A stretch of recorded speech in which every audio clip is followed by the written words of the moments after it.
His Promised Land, Chapter 11. It would be surprising for you to know that the little group of Ripley abolitionists came within an ace of anticipating John Brown's raid at Harper's Ferry by several years. It all seems so strange and unreal now. I wonder myself how we worked ourselves up to pitch where it was only by the counsel of others and wiser men that the militant section was held back from undertaking the enterprise. This was the way of it. One Sunday morning in midsummer, one of the Rankin boys came knocking on my door, arousing me from my sleep. It was after daylight, so I could see my visitor. He was very much excited and urged me to open the door immediately. Then unfolded the trouble. It seems that a group of 5 fugitives had either miscalculated the time or wandered from their route so that they arrived at the river just about daylight, too late to be ferried across. How the word got across the river to Reverend John Rankin I never did know, but he did receive the message, which started all the trouble. Taking one of his boys, he immediately went to Tom Collins. Everything would have gone along in the normal way had not Reverend Rankin arrived at the Collins house after daylight and seen with his own eyes the group of fugitives standing at the water's edge on the Kentucky shore helplessly, and, as it proved, hopelessly, waiting for someone to rescue them. Seeing the fugitives aroused Reverend Rankin to fever pitch of doing something to rescue the runaways. When I arrived at the Collins house, there was present in the front room Dr. Alexander Campbell, Eli Collins, Tom McCague, Reverend Rankin, and Dr. Beasley, who lived just across the street on the location now occupied by the home of Frank A. Stivers, the local banker. They were gravely discussing the situation when I entered. I had been told to bring all my firearms, which I did, including an old musket.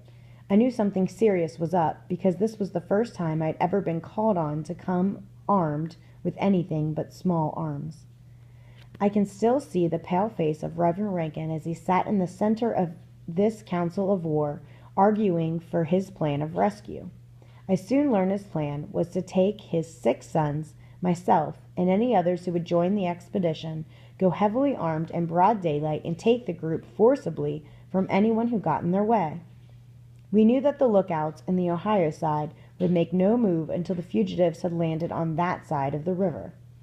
As the reward for the capture and return of the slaves would amount to $1,000, which was more money than many of them had seen together in this lifetime, we felt they would conceal rather than reveal the presence of any runaways.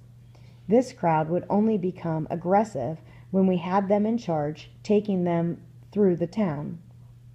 The real menace on this Sunday was the discovery of the slaves by their owners or the Kentucky Patrol during the coming day. This is what Reverend Rankin and all the others were afraid would happen.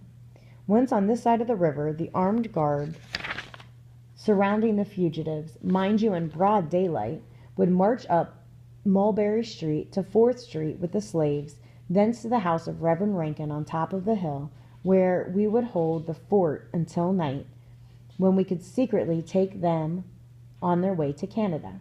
The question was, how would the citizens of the town take this invasion of an armed force into the friendly state of Kentucky? Also, what would be the attitude of officers of the law? Furthermore, what would the angry Ohio Patrol do at seeing the fugitives slipping through their fingers? What was still more menacing, would the Kentuckians invade Ohio and take by force their property? This would bring on a pitched battle between the armed force in the Rankin house and the attackers from the outside. We were all familiar with an attack on the Rankins, which had previously occurred when an all-day battle had been fought between Reverend Rankin and his sons on one side, and mad Kentucky slave owners on the other. This affair only ended when Reverend Rankin permitted William Harrison, a marble dealer, a citizen of Ripley, to search his house for the slaves, and report back to the attacking force that their people were not concealed in the house. As a matter of fact, they had been there and had been sent on during the night. All these facts were brought forward by Dr. Campbell and Dr. Beasley, who were the most conservative and cautious members of the group, and it was their wise counsel that we had in the end to submit. For a time, the measure was in the balance, which indicates that there were other people who were thinking the same way John Brown was, except he went further and executed their ideas. It was late in the morning before the council of war broke up. I am afraid I am disappointed, because I was sure the group would be captured before night. Reverend Rankin went to his church to preach. When he came to that part of his service that called for prayer, I was told afterwards by Tom McCague that the Rada preacher almost revealed the presence of the slaves and their serious situation in his appeal to the Almighty for their protection during the day. In fact, John Rankin himself told me that after his prayer he was sure that they would be watched over and protected. It was a long day for all of us, and from time to time I looked across at the spot where I knew the fugitives were hiding to see if there was anything unusual happening. Early in the night, 7 of us, armed with muskets, in a little flotilla of 3 boats, 2 occupied by the guard and 1 for the slaves, quietly rowed across the river to the spot where the people we were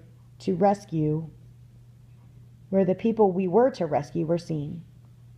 We found them all right, scared and hungry.